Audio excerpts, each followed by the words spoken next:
Hi friends, Mahanadi சீரியலில் நாளைக்கு என்ன நடக்க போகுதுன்னு பார்க்கலாம். வாங்க வீடியோக்குள்ளே போகலாம். நம்ம சேனல் இன்னும் சப்ஸ்கிரைப் பண்ணாதவங்க சப்ஸ்கிரைப் பண்ணிக்கோங்க. வெண்ணிலாவும் அவங்க மாமாவும் யோசிக்கிறாங்க, என்னடா அது கல்யாணம் ஏற்பாடு பண்ணுனா போலீஸ் வந்தாங்க, அவங்க பாட்டுக்கு விஜய் அரெஸ்ட் பண்ணிட்டு போயிட்டாங்க.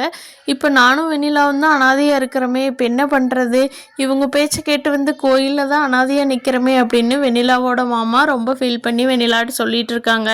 வெண்ணிலா, இல்லைங்க மாமா, என்னை கண்டிப்பாக விஜய் கைவிட மாட்டார், எனக்கு நம்பிக்கை இருக்குது, வாங்க போலீஸ் ஸ்டேஷன் போய் விஜய் மீட்டிட்டு வரலாம் அப்படின்னு சொல்லிட்டு கிளம்புறாங்க.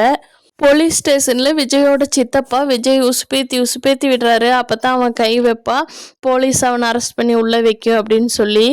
ஆனால் விஜய் அதை புரிஞ்சுக்கிட்டு அப்புறமா அமைதியாக பதில் சொல்ல ஆரம்பிச்சிட்டாரு.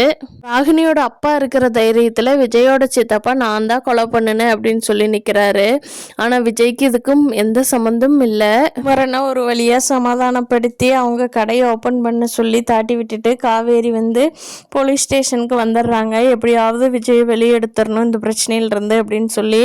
காவேரி போலீஸ் ஸ்டேஷன் போன சமயத்திலேயே கரெக்டாக வெண்ணிலாவும் வந்து சேர்ந்துடுறாங்க.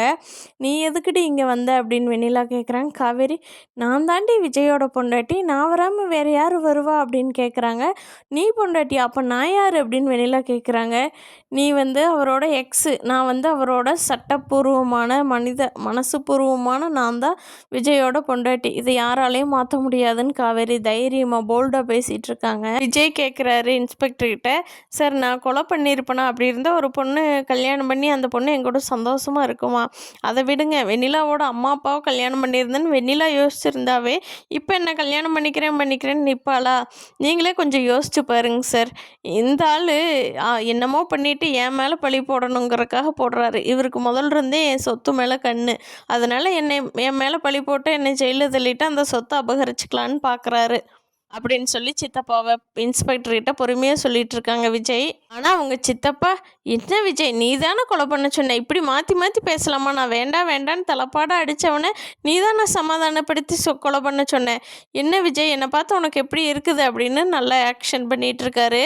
பார்க்கலாம் ஃப்ரெண்ட்ஸ், அடுத்து வர்ற எபிசோட்ஸில் மகாநதி எவ்வளோ இன்ட்ரெஸ்டிங்காக போயிட்டுருக்குதுன்னு. நீங்கள் விகா ஃபேனாக இருந்தால் இந்த வீடியோவை லைக் பண்ணிக்கோங்க. சீக்கிரமாக நம்ம விகா ஒன்று சேர போகிறாங்க. தேங்க்யூ.